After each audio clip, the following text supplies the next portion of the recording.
Ụmụaka ndewonu, ọ ka bụkwa m ezi enyi unu Maazị Agụ alọghachitela m tata iwetakwara unu asọmpi nke ga-eme unu obi aṅụrị.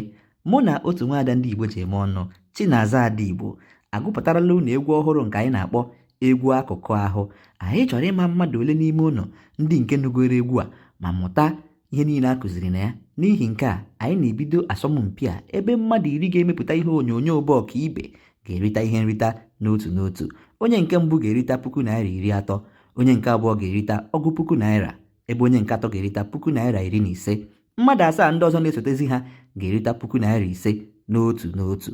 Naanị ihe ị ga-eme bụ gaa na www.asọmpi.com ka ị nweta egwu a ma were ya mepụta ihe onyonyo gị. Chetakwa na ị ga-eso usoro niile ndị anyị ga-edepụtara unu ebe a.